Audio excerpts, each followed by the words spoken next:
Hello everyone, कैसे हो आप सब। आई होप आप सब अच्छे होंगे। Welcome to my Neelam blog. और आज का ब्लॉग रहेगा माता रानी की चौकी लगाऊंगी और पूजा करूंगी। मैंने कैसे पूजा की है और चौकी को कैसे लगाया है वो सब दिखाऊंगी आज के ब्लॉग में। और आज का ब्लॉग आई होप आपको बहुत अच्छा भी लगेगा। अगर आपको मेरा ब्लॉग अच्छा ज़रा सा भी अच्छा लगे तो please please please like share और कमेंट करना ज़रूर नहीं भूलना। और मेरे चैनल को सब्सक्राइब कर लेना। और आज मैं दिखाने वाली हूँ कि मैंने माता रानी की पूजा कैसे की और चौकी कैसे लगाई। आई होप आपको भी बहुत अच्छी लगेगी। और आज के व्लॉग में मैंने मेरे घर पर माता रानी जब नवरात्रि स्टार्ट हुए उससे एक दिन पहले शाम को ही आ गई थी। और शाम को करीब आई थी, शाम लेट ही आई थी, ये लेकर आए थे। और मेरे घर पर पहले मंदिर में माता रानी थी, ऐसी थी, लेकिन वो इससे छोटी थी। किसी अकस्मात मतलब मेरी बेटी ने दीपक जलाया था मंदिर में, तो उसकी वजह से उनकी पोशाक में कैसे भी आग लग गई थी। उसकी वजह से पूरा मंदिर जल गया था, तो माता रानी भी जल गई थी। मेरे जो मंदिर में जितनी पीताम्बरा माँ और ये करौली बेलौन वाली माँ, ये सब की तस्वीर थी, वो सब जल गई थी। तो पिछले नवरात्रे में मैं फ़ोटो लेकर आई थी, ये वाली माता रानी नहीं आ पाई थी, तो इस बार ये माता रानी ले आए हैं और काफ़ी बड़ी हैं, अच्छी भी लग रही हैं। तो अब मेरी हो गई है पूजा स्टार्ट। मैंने कलश स्थापना कर ली है और माता रानी को भी मैंने उनका जो श्रृंगार है वो कर दिया है, चुनरी उड़ा दी है, माला और ये सब मैंने कर दिया है। और जो कलश स्थापना करते हैं, कलश में कुछ लोगों को जो नहीं पता है, जो नए नए लोग चौकी लगाते हैं कि कलश में क्या क्या डालते हैं। तो मैंने कलश में 2 लौंग का जोड़ा और 1 सुपारी और सिक्का, 1 हल्दी की गांठ डाली है।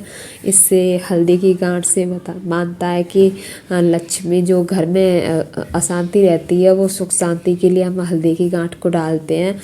तो मैंने ऐसे, और वैसे ऊपर आम के पत्ते लगाए जाते हैं कलश के ऊपर, लेकिन जब यहाँ आसपास आम के पत्ते कहाँ मिलते हैं, तो अगर आम के पत्ते ना हो तो अशोक के पत्ते लगा लेते हैं। तो मैंने भी अशोक के पत्ते ही लगा लिए हैं और मैंने कलश स्थापना कर दी है। और मैं जौ को अलग नहीं बोती हूँ किसी उसमें, और मैं कलश के नीचे ही जौ बो देती हूँ। मेरे हर बार जौ काफ़ी अच्छे होते हैं।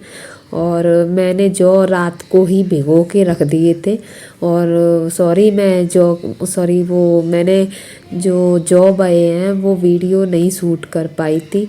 और मैं सोच रही थी मेरी वीडियो बन रही है, लेकिन वो कैमरा बंद था, पता नहीं चल पाया, तो वो वीडियो शूट नहीं हो पाई है। और यहाँ मैंने ऊपर जो गंगा मैया है उनको भी रख लिया है और गणेश जी को रख लिया है। मेरे जो धातु के गणेश जी हैं उनको, और दुर्गे माँ की जो धातु की मूर्ति है उनको भी रख लिया है। उनको मैं डेली मतलब उनका पंचामृत से स्नान कराती हूँ। और यहाँ मैंने पान के पत्ते और ये स्वास्तिक चिन्ह बना लिया, उस पर 9 देवी भी बना ली हैं, रख ली हैं मैंने। और ये इसी मेरे साथ साथ ही पूजा कर रही है। वो मैंने कर लिया था, जो पहला मुहूर्त जो था उसमें ही मैंने पूजा कर ली थी। और करीब मैं जल्दी उठ गई थी क्योंकि मोना को स्कूल जाना था, तो मोना को मैंने 6:30 पौने 7 बजे निकाल दिया था। और इनको भी जल्दी जाना था, ये 7:30 बजे इनको जाना था। तो मैंने सुबह ही जल्दी उठ के नहा धो के, सब लोग ने नहा धो के और पूजा कर ली थी। लेकिन चौकी लगाई थी तो इस वजह से थोड़ी लेट हो गई थी, तो ये चले गए थे 7:15 के करीब जो चले गए थे, तो इसलिए इन्होंने पूजा नहीं कर पाई थी। इन्होंने कहा मैं कल से पूजा कर लूँगा और आज तुम पूजा कर लो। तो मैंने चौकी लगा ली है। और यहाँ मैंने पंचामृत भी बना लिया, जिससे मैं अब से मतलब उनको माता रानी को और गणेश जी को पंचामृत से स्नान कराऊंगी। और यहाँ पान के पत्ते भी लगा लिए।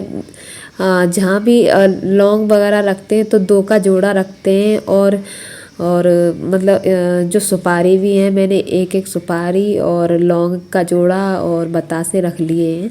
और मैंने गंगा माँ को भी बिठा लिया है। और ये नारियल जो होता है, इस नारियल को बताते हैं कि मतलब इससे कुछ भी मन्नत मांगो तो ये अगर मन्नत पूरी होती है तो ये 9 दिन में चटक जाता है। अगर नहीं मन्नत होती है तो ये नहीं चटकता है। तो ये एक टाइम के अनुसार जैसे मन्नत मांगते हैं तो ये अगर मन्नत पूरी होगी तो ये चटक जाता है। तो मैंने यहाँ नारियल को भी रख लिया है। वैसे इस नारियल को मुझे पंडित जी ने भी बताया था कि परवा को ना रखें, और इसको अगर अष्टमी को भी रखते हैं तब भी अगर कुछ मन्नत होती है तो फिर भी चटक जाता है। अष्टमी को और ज़्यादा शुभ बताया था मुझे उन्होंने। लेकिन मैं तो पिछली बार मैंने अष्टमी को रखा था इस वाले, लेकिन मैंने इस बार मैंने शुरू में ही रख दिया है। और यहाँ मैंने माता रानी को चढ़ा दिए फल, और उनकी मैं पूजा करूँगी। ये मेरे साथ साथ ही पूजा कर रही है। और मैं थोड़ी सी कंडी को लेकर उस पर हवन करती हूँ, उसे अग्यारी बोलते हैं।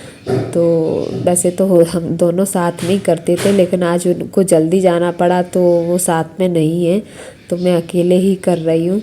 और यहाँ मैं 9 दिन 9 देवियों की अग्यारी देती हूँ। और मैंने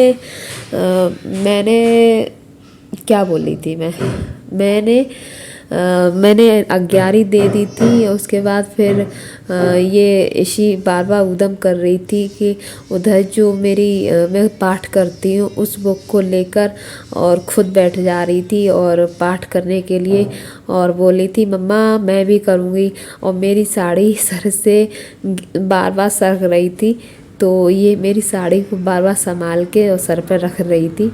और इसको ये भी पता है कि मम्मा जब पूजा करते हैं तो सर पर कुछ डालते हैं, तो ये मेरी साड़ी नीचे गिर जाती तो उसे उठा के सर पर रख देती थी। और ये मेरे साथ में ही सुबह जल्दी मेरे साथ में ही उठ गई थी। और ये भी मतलब नहा धो के ये पूजा, इसने भी ये साथ साथ में ही पूजा करती है। अभी बोल नहीं पाती है, छोटी है। तो मैंने यहाँ पाठ भी कर लिया था। मैंने दुर्गा सप्तशती का पाठ किया था पहले, फिर मैंने पाठ करके कर लिया आरती, और मेरी हो गई है पूजा। अगर आपको मेरा ब्लॉग अच्छा लगा हो तो प्लीज़ मेरे चैनल को सब्सक्राइब कर लें और लाइक शेयर ज़रूर।